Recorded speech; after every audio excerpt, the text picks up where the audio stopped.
Hello and welcome to another Relationship Success Support Hangout. This evening we've got Dan and Gob joining us. Hey guys. Hi, Cerise. Hello. Thanks for joining.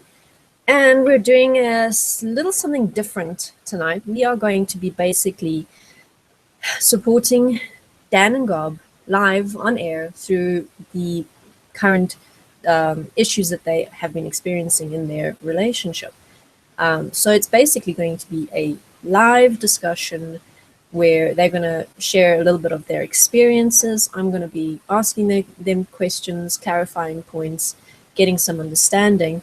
And basically the goal is going to be to support them to come to a point of resolution and solutions moving forward so that they can focus on creating a relationship in which they're both happy and supported and fulfilled. So let's jump right in. Why don't one of you start with one particular point that you would like to share and work through? Okay. One of the main points that I find that is a issue within our agreement is the point of communication, where I'll be speaking about a topic, and it becomes like, instead of it flowing like, a river like this, kind of just flowing, it's like a desert where like we walk through cactuses and stuff, and it's just arduous. Okay. So it's like, yeah. Can you explain a little bit what particular issues you are experiencing in the communication? So when you say it's kind of like walking through a desert, it's a long, hard trek in difficult territory, what specific examples or experiences would you say are happening in those moments? Maybe like a misalignment in what we're speaking about. So, for instance, okay, so one time we were in the car driving, and he likes to go fast, and I like him to go slower because he drives, in my opinion, too fast. So we have a discussion about it, and he brings his points in of why he's driving fast. I bring my points into why he's driving slower. And then the principles of what I'm living is, doing what's best for all and considering everybody's perspective. And it ends in a way where we haven't resolved the issue. It's still unclear of, is he going to drive slow, or am I going to have to kind of be in a car where he's driving too fast and I'm kind of, not feeling totally comfortable. So it's like that, we kind of ended that discussion in a kind of like a conflictual type way, where we just got frustrated with each other and just kind of took off, basically. Actually, I was going home from a trip, so I had to leave. So it's kind of just ended abruptly, and we haven't discussed it since. So that's kind of a point or an example we can use for this kind of communication point that's not being resolved. Okay. Dan, would you like to add anything to that? Any experiences that you had differently in that situation? I felt like it wasn't the main issue. Like she was already like in this kind of reactive mode or something. And it's like, it wasn't the first time it came up. So it got out of control to the point where that was the only topic of conversation for the whole drive. And it's like I feel like no resolution was reached, maybe because of a stubbornness and both thinking that we have an optimized perspective of seeing things. And that pattern in itself trend is like throughout all of our communication. Okay.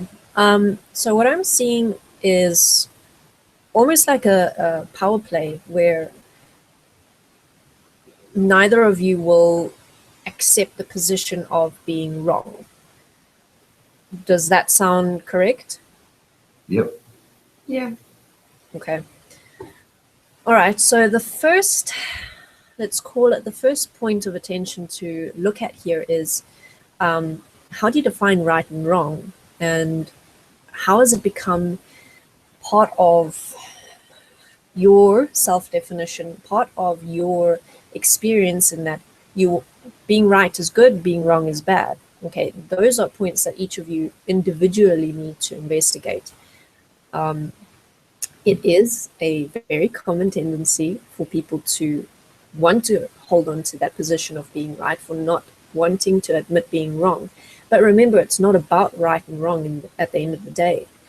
At the end of the day, you have two differing opinions that, let's say, in a lot of things in life, you're not going to be on the same page. You're not going to have the same opinion. So there's certain points in relationships where you kind of have to agree to disagree, but not create conflict around it. Does that make sense? Yeah. No. Okay. Where did you lose me, Dan? Oh, I don't agree to disagree. I don't understand how that works in an agreement. Okay. Well, in your example, God prefers driving slowly for her reasons. You prefer driving fast for your reasons. And in a lot of situations in life, there's no right and wrong. There's no, yes, Garb is right for having those reasons, and Dan is wrong for having those reasons, or the other way around. It's not about right and wrong. It's about, this is how God sees it and why. And Dan, while you see and understand her perspective, it's not the perspective that you have. You have your own set of skills within driving that you trust. You have your own preferences. And it's not about you being right for driving a different way to her. It's personal preference. And there's no right and wrong in that, unless it's obviously something that is in some way harmful to someone, for example. Yeah. Does that make more sense? Yeah, it does. Okay. So this is where the concept of compromise comes in. When we're holding on to wanting to be right, one aspect of that is, if I want to be right about something, that means that I want you to be wrong about something, about that, whatever it is that you're saying. So it's an interesting dynamic that we create with each other, because I'm saying I'm right and implying within that that you're wrong, which obviously you're going to reject. You're not going to be happy with me saying I'm right and you're wrong. Okay, no one likes that. All right, so that's one dynamic that I don't see any particular support in that right wrong battle for power. Would you agree with that? You see no support for it? Meaning that I have not seen one situation where someone wanting to be right and wanting to make someone else wrong has been supportive in any way. Would you agree with that? I wouldn't. Okay. Right. What if the one who's right has the best interests? See, we're looking at two different things here. We're looking at the concept of morality in terms of right and wrong, good and bad, versus, yes, you have scenarios where someone else or where someone is looking for the best possible outcome. And that is neither right, wrong, good or bad. That is the best possible outcome, which, yes, will be the preferred outcome. However, those kind of scenarios, especially in agreements, most of the things that we talk about with each other in our agreements are not necessarily about what's best for all. It's about stop driving so fast, or you left the tap running, or you didn't flush the toilet. It's little things like that where if you're standing within a point of I'm right and you're wrong, if you're holding that point of morality within you, that judgment within you, because that is essentially part of the design. It's, I judge myself as being right, and therefore I judge you as being wrong. That is a judgment. Does that make more sense? Yeah, it does. Gav? Yeah. All right. Okay, so let me get back to the point of compromise. In scenarios where you're in, for example, one person likes to drive slower, one person likes to drive faster, and there's no tiebreaker, there's no one good reason for either one to be right, okay? A compromise is often one of the better solutions. You're going to find that you're not always going to get what you want, okay? Especially not in a relationship, and especially within certain topics. Because, for example, let's take something like cleaning, okay? No one really wants to spend an hour every day cleaning their house, but you have to do it. Now, if you are coming to a point of discussing with your partner how to divide the cleaning between the two of you, let's say there's something that you both would prefer to do over something else. Let's say you both would prefer to sweep the floor. How do you decide then who's going to do it? Okay, that's one example of compromise where you could, for example, take turns. Now, in the situation of driving, there's a somewhat different dynamic going on, because when someone else is driving, it's almost like they have the power because they are in control of the car, essentially, and the person who is in the passenger seat doesn't have that power. And if they don't like how you're driving, they're feeling significantly uncomfortable, okay? And as you guys have said that you have tried coming to a resolution within this one particular point, though you haven't, it's time to look at where one or both of you can compromise. Find a middle ground that's acceptable for both of you, where it's not about being right or wrong, it's just about being comfortable together, where both the driver and the passenger can be comfortable. Does that make sense? Yeah. Yeah. Is that an approach that you guys have tested before? Yeah, the driving point, when in the car when we were discussing, I said even more than once that, I did agree with her, because I do have this principle that when I'm driving, everybody in the car should be comfortable.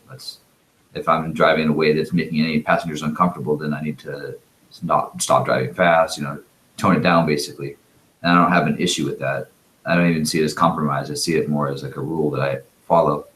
But my experience of her in this moment was more of a nagging and coming from other frustrations. I wasn't doing anything dangerous. There's a lot of different perspectives. Okay. Gob, would you say that in that moment there was something else going on within you? No, the driving point had been building for a while, and then just being in the car with him on the highways and kind of him being in his home environment, he's kind of more comfortable. He's going he was going fast enough where I was like, all right, this is enough. I have to say something. So I did, and I kind of confronted him, and I was like, if I'm saying this to you, I'm like really uncomfortable in this car. You're driving way too fast. There's no need to drive this fast. And he accepts that, but he won't come to a solution. He won't come to a definitive solution. Okay, this is how we're going to move forward with this point. So it's like, it's never a solid thing. It's always kind of up in the air, and the point never gets resolved in like a stable way. Okay, Dan, how do you see this particular part of the experience? I see it as like like if I don't concede to Garb's wishes, it's not being resolved in a stable way. Okay. So initially, Dan, you said that you do slow down when you're driving in order to make the other people in the car comfortable. So what happened in this one instance where, for whatever reason, that didn't happen, or Garb's perception of that wasn't fulfilled, for example? Well, I think specifically. Oh, sorry. Well, in this one specific moment, I was taking a turn that I've done so many times because this is my like hometown. So she's in a foreign environment and in a foreign car, and so I can see why it hit a threshold for her. And that was when I could have been like, yeah, if I had taken all of those things into consideration, and from there I could have corrected myself. But the way that she spoke it in kind of this like angsty anger, I'm right, you're wrong. I just went into reactions after that. Okay. So in this moment, I would suggest that from Garb's explanation of her experience, she was more stressed out. So your perception of how she was saying it was different to how she was experiencing herself. Do you guys see that difference in Bob's experience and Dan's perception of that one moment? Yeah. Yeah. Okay. So would you say that if you had taken a moment to discuss this particular reaction in the moment while driving, that the scenario may have played out differently? It had reached a boiling point, so I don't know if we were in that position to have a stable conversation about it. Okay. It was already unresolved for a while. Okay. All right. So that indicates that we're looking at compounded emotional unresolved points that have led to one reaction. Instead of it being just that one moment, it's all the accumulated moments that have been building that are starting to come out, which this can be tricky to walk through in terms of it requires significantly more self-discipline, because the reactions come so hard and fast and big. As you explained it, Dan, it had reached the boiling point. You're already past the point of no return. You're already in it so deep that getting out seems impossible. So let's see what solutions we can find for these accumulated emotional reactions that are starting to come out in these smaller moments. Okay, let us, before we go on, there's some comments here.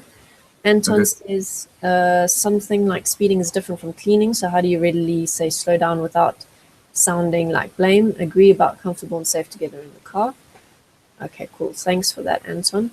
I know this comment did come before we got to the end of that particular topic. Then Carrie has a question. How do we transcend the resistance to giving others what they want? That's a good question. I am going to leave that question there, and we're going to come back to it later. For the moment, let us see what is going on with this undertone of emotional reaction that's just kind of sitting below the surface, because I am sure you guys are at the point where no matter what you're doing together, there's a tension. There is an uncomfortability. you're not at that point of just being comfortable together, being able to just go with the flow. Everything feels like this. Would you say that that is an accurate description of your kind of general experience with each other at the moment? Yeah. Yep. Okay. So we now need to trace back unresolved issues. Okay. All of them? No. What you will find is that the issues that come up in relationships have a general kind of pattern, or it seems like a lot of experiences, it seems like a lot of issues, but it's actually only 3 or 4 patterns playing out over and over and over again in different scenarios and contexts. Does that make sense? Yeah. So let's see if we can identify these patterns and walk through the patterns and get a solution to them, because that is going to essentially support in preventing the cycles from going and going and going and going until it just becomes this giant snowball tumbling down the hill that you can't stop. Okay.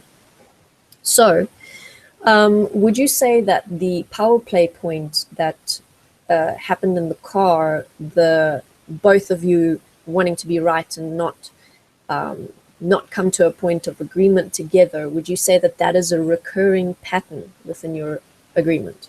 Yes. Yeah. Okay.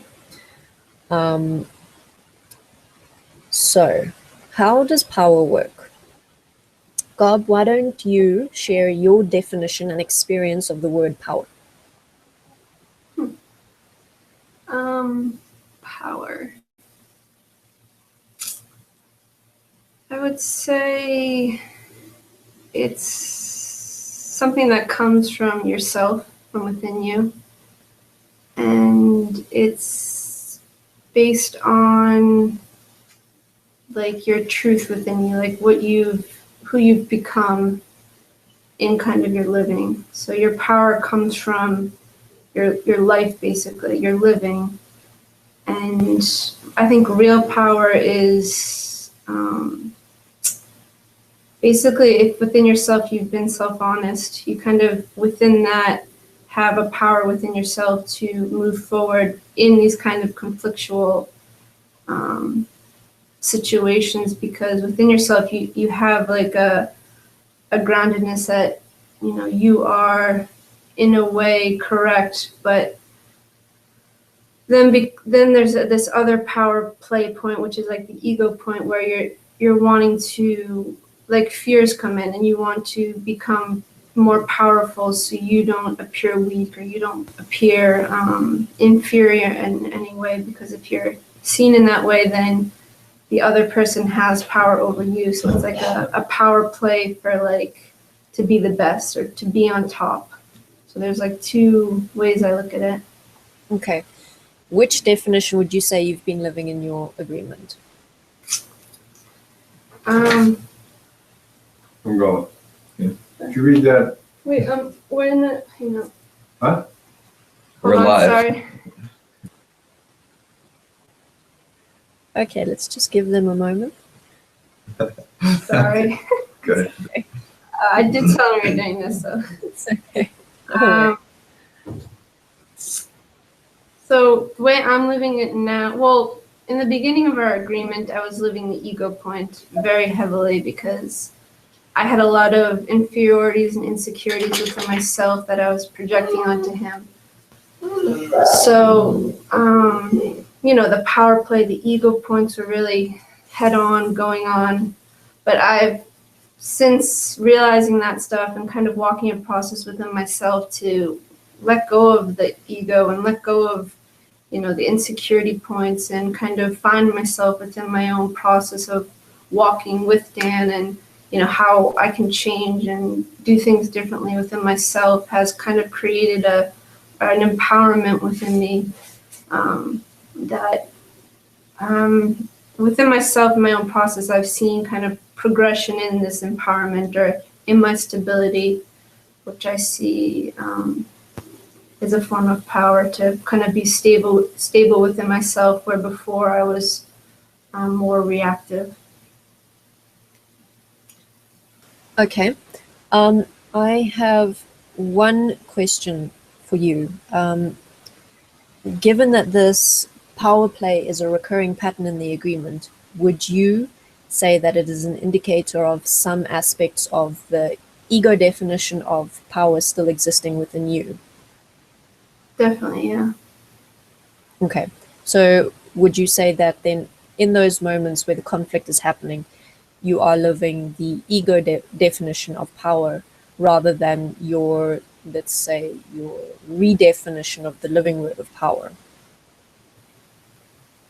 Yeah, I mean that outlook is tricky in a way because, you know, within the actual reality of the car point, um, there's like still a way I'm kind of figuring out how to be empowered within the agreement and how to be humble as well. And, you know, when I'm going into my ego, like looking and seeing, you know, what am I doing here? Why is this being created?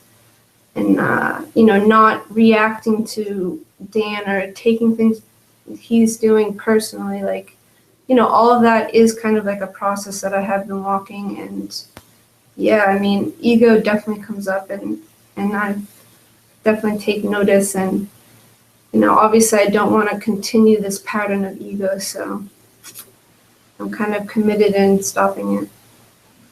You're kind of committed. Well, I am committed. Okay. All right, cool. So Dan, within Garb's explanation of this point within her life at the moment, as you can see, she is currently walking a process which does take time and it does take practice. Before I continue, I would like you, Dan, to please share your current definition of the word power. Power, I boil it down to just being able to control things around you, people, things. It's just simply like my will exerted and cause effect, to be a cause. Okay. Would you say then that your definition of the word power is being activated in your communications and experiences with God? Not really. It doesn't seem like power is coming up in those moments. It's more this, it's like fighting, insecurity, competition, need to be right, power. There is moments when I can see that I am going into like a power play where I'll do through information. I'll take information and it's aligned in a way where I've already done the math. It's right, and I'll use that as a power play. That causes like extreme reactions. So that's a point there. Okay. You were mentioning that your experience the points more as wanting to be right. Let's carry on in that line a little bit here so that we can get to a clear, full picture of this pattern of, for now, we'll call it power play in the agreement. So would you say that there are any other experiences that you haven't yet mentioned within yourself that are activated within those moments of power play? Yeah, there is a point that's not totally resolved yet, which comes from her being originally my buddy. So there's kind of this like teacher-student and superior-inferior thing that never fully got a resolution within myself or together. And that has been constantly recurring where she speaks from the superior stance and knowing the process better, walking it more formally, and a lot of the time it comes off as like she's not seeing me even close to an equal, and I don't even think she even realizes it. And so I'm there sitting like, so I'm like kind of like struggling. I'm like trying to fight that without really facing it in a way that would be a lasting and supportive solution. Okay. All right. So let me ask you guys, Garb, What do you see within Dan and his experience of this pattern in your agreement? What is the pattern, the right and wrong? Let's call it the power play pattern, where his experiences of wanting to be right and feeling like you have a teacher-student dynamic going on. How, given what he has shared about his experiences, does that change anything within how you are seeing him and his process at this moment in time?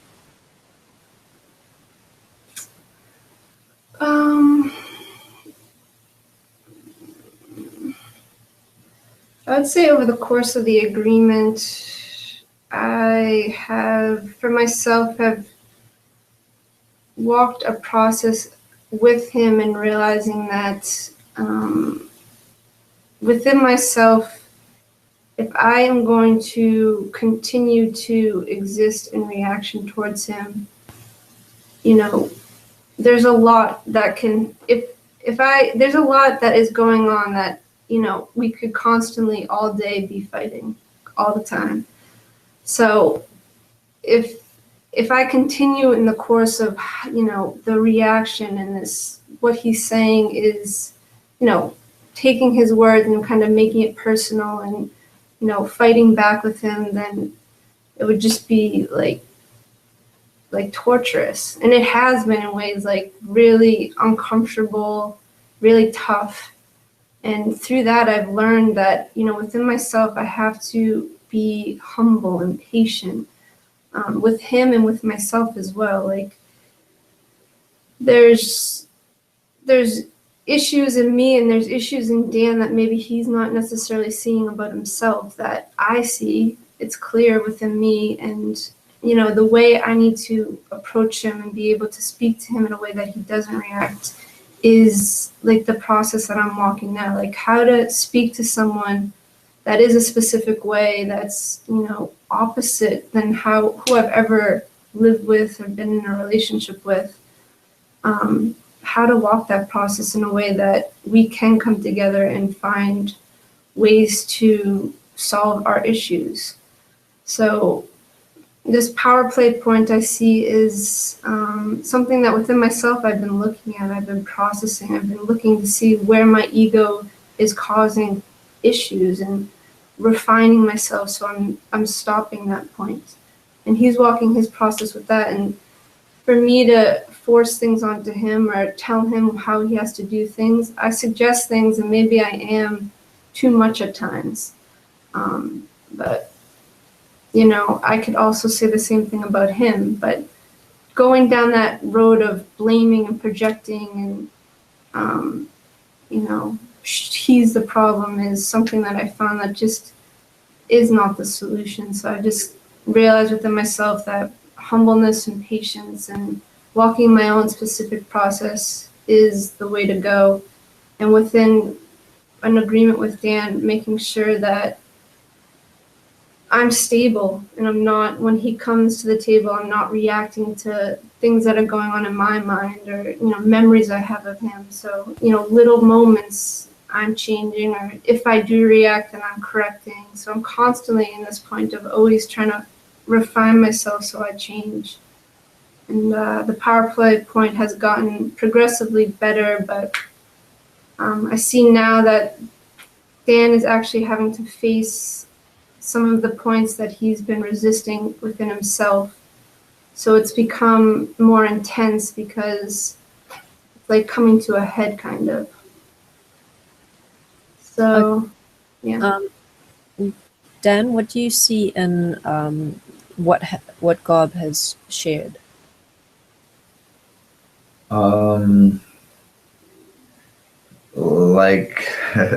Like she, I don't know. It seems that there's like a whole, like even the suppression process that's going on. I don't know. I think there's let's see.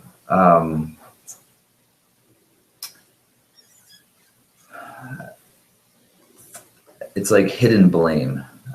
I'm getting a large dose recently and throughout the agreement of Garb is very quick to point out when I blame in myself, but it's almost like she can't see it at all in herself, or if she does, it's like 1% of the time. And so we kind of reach this standstill, and it's always my fault. And I mean, I work with what I got, and I do. I mean, I recognize the same thing. It's like this process of patience and timing, and the blame point is definitely one that's like been pervasive and aggravating. So, I mean, what I know is the way forward is for me to step up and take 100% responsibility for my entire experience. And I guess that's what I'm doing now. Doing that with her is a whole nother issue, and we haven't made much ground with it yet.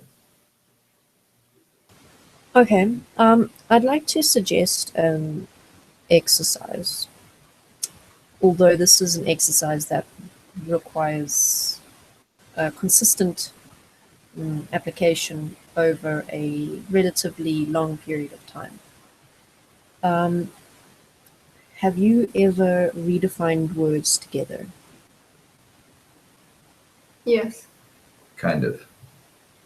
Okay. Have you basically made a map of words where you start with one word, let's say responsibility. You each share your current definitions of the word until you can see each other clearly, meaning until Gob, you can see 100% how Dan sees that word, and Dan, you see 100% how Gob sees that word. And then together you redefine the word into a practical living word that you both would like to live. Has that been a process that you have walked together at all? Yes. Yeah. Okay, Gob says yes, Dan says no. So what is the point of difference? We practiced it in the very beginning when we first started the agreement, but haven't touched it since. So in terms of it being a constant or consistent application or something that's currently being lived, I don't see that being the case. Okay.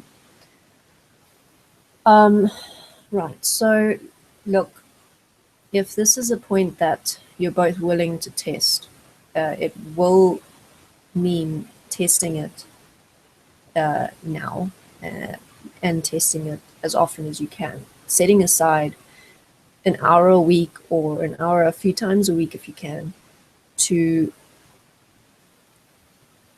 make space to come together and get on the same page. Because a lot of what I'm seeing is that you're not giving each other the space to really look into each other. Meaning that you're relying a lot on your perceptions of each other and not really opening the floor or creating a safe space where you can really start sharing and listening to each other. A supportive thing to do is to create, you can even call it your safe space, where you have a regular meeting with each other. And I'm serious, you make it a meeting. It can be a meeting on your bed, wherever you're comfortable, and it's going to be your safe space meeting where the primary goal is just to share yourselves and not allow judgment. Because that seems to be something that's coming up in both of you towards each other, is you're relying on your perceptions and your judgments of each other instead of getting to that point of really being open to hearing and seeing each other. Does that make sense, guys? Well said. Yep. Okay, now we can continue working through the patterns, though from our discussion on the power play pattern, I'm not entirely sure if that's the best way to go, because there is still let's call it, you're still relatively on different pages. And until you can come together and really make space within yourself for your partner to really see and hear them unconditionally without any kind of judgment, it doesn't really matter what we talk about, because it's just going to keep triggering all of these different patterns. Okay, so let me explain a little bit more what is involved in creating your safe space. Already what I have mentioned is that you can't have judgment. This means that, not that you can't have judgment, because that is going to be pretty impossible. Judgments are going to come up. They're going to be activated within you.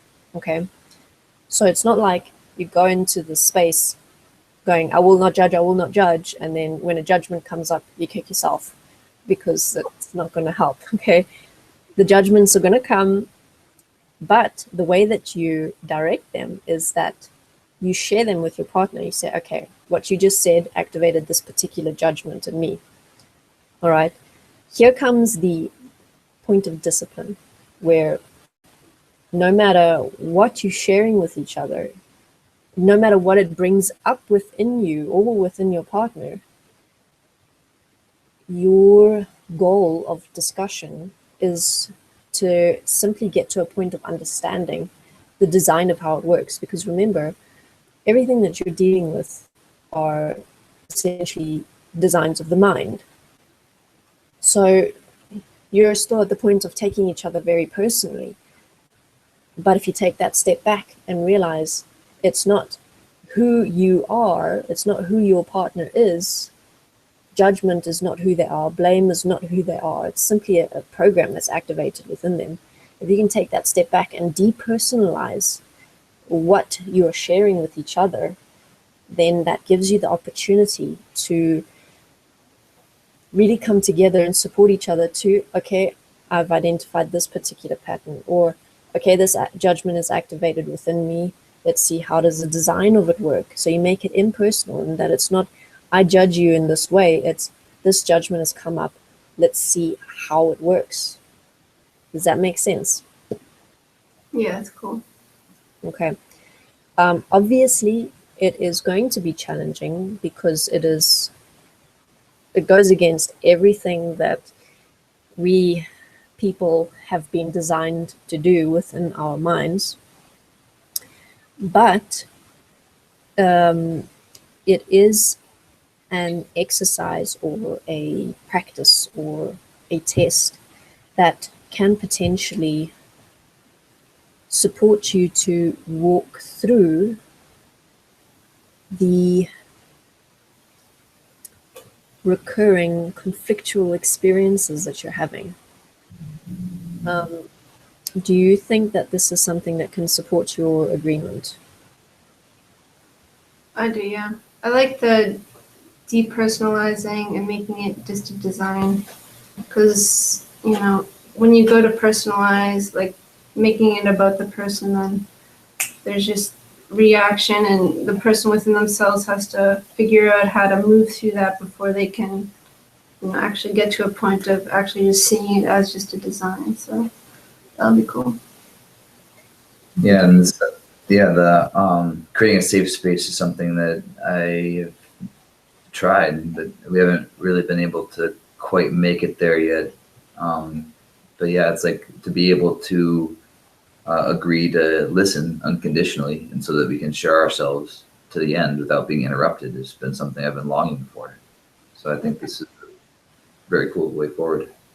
All right. Now, an important point within the safe space is that it needs to be an agreement, meaning that even if you are writing out the nature and structure of the agreement with each other, where you can make a list of points. So if one partner reacts, this is how it gets handled. If a judgment comes up, this is how it gets handled. If it feels like there's no resolution, this is how it gets handled. You focus on developing solutions for all the different kinds of scenarios that can and will come up, so that you can always come back to your agreement and say, okay, I see that this is happening. I'd like to start implementing our agreed solution for this particular pattern. And within doing that, you have the foundation from which you both can move forward towards the solution together. And obviously, I know both of you have mentioned this point during the duration of this discussion, but the most important point in any scenario within your agreement is the point of self-responsibility, in that if a reaction comes up, you are responsible for directing it, for breathing, for getting to a point of stability within yourself. When your partner is trying to support you, no matter where they're coming from, so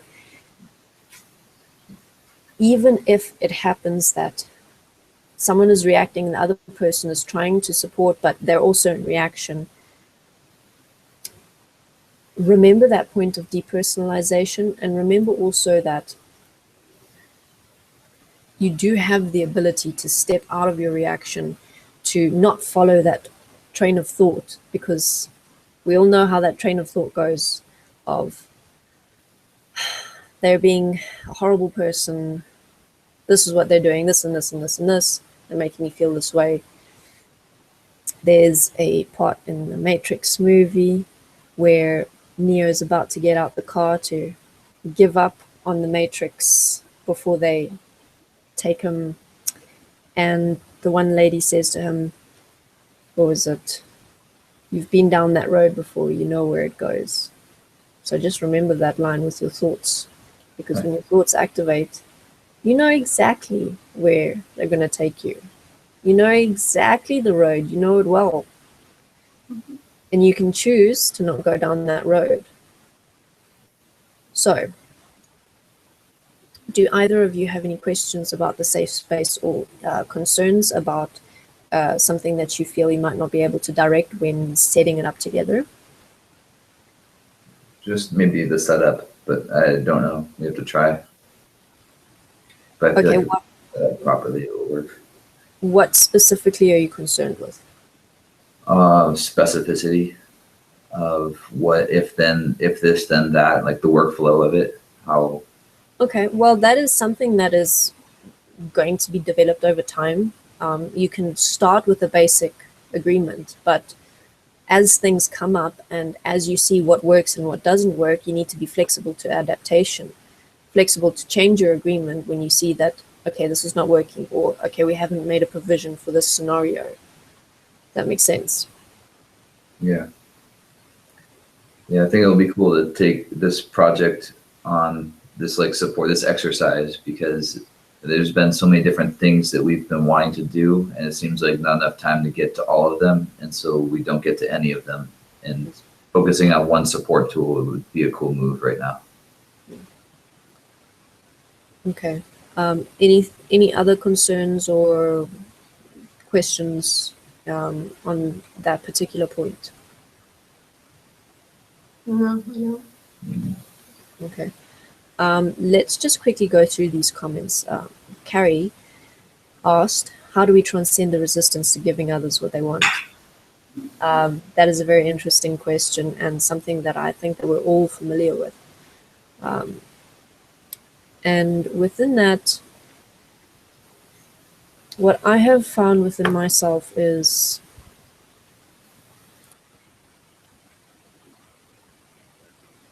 it's a form of kind of selfishness, a form of being self-involved, of not being considerate of the other person in their entirety, where we rather get stuck on what we think of them, and we think that they don't deserve it, or we think that they shouldn't have this, or we think that it will be better with us, or whatever it is. And we kind of justify it within ourselves to make it right that we are the ones who are getting what we want and someone else doesn't get what they want. So the solution to that is humbleness and consideration, meaning placing yourself in another's shoes within the consideration of who they are, where they are in their mind, where they are in their process, what they've been experiencing, what they've been going through, all of these different aspects, to come to a point of really being able to assess what would be best rather than judge based on your perceptions and your opinions. So I hope that I have answered your question, Carrie. Do either of you have anything to add in response to Carrie's question? I liked what you just said there about like really putting yourself in the other person's shoes would be a cool way to get over the resistance of separation. Like it's the resistance comes from separating. But if I'm a little bit more slower in considering, why the other person has that request, then it might be more easy to, agree with it.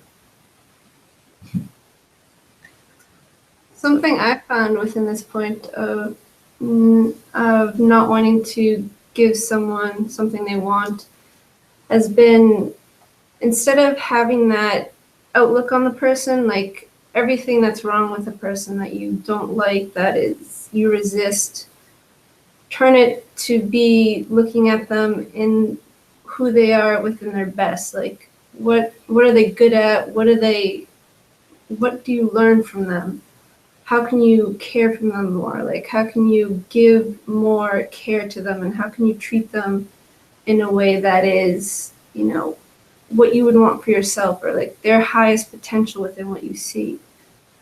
So kind of shifting that outlook onto someone where before, you want to basically just get them out of your life, switch it around and be like, okay, what can I learn from these people or this person? What is like their nature? Kind of see them in a way that, I've been looking at the word care, like how can I care for this person more? How can I give more of myself to this person? Because when I interact in that way with the person, the whole outcome shifts and the person shifts too. It's really who you are within the interaction will create the outcome in a way. Cool, thanks guys. We've got two more. Okay, Anton says regular meeting in the bed sounds like a right idea. Cool. And how will you redefine the word power in a way that's best for both of you? So this is going to be part of your safe space, where, for example, you can start with the words that have so far been a challenge in your relationship, like power, because the goal is to get to the same page, to have the same definition, so that when you're speaking with each other, you both are using words and knowing exactly what the other person means within what they're saying.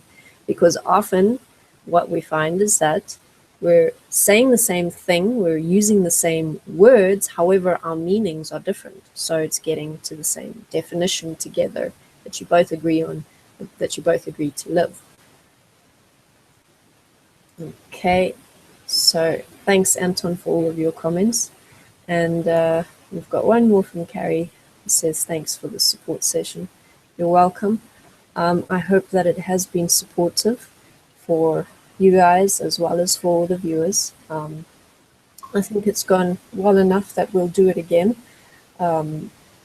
with whoever would like to participate. So if you are interested in doing a relationship success support live counseling session, then please send me a message via email or on Facebook or wherever, and let me know that you're interested. So, guys, do you have any last words, last questions that you'd like to go over before we end off? I don't know. Thank you, Cherise, for your support. All right. And yeah, it turned out a lot better than I was quite nervous to do this, and I like how it worked out. So cool. Okay, cool. Thanks very much, guys, for joining. Thank you, everyone, for watching, and we will see you all next month. All right. Cool. Bye, Thanks. everyone.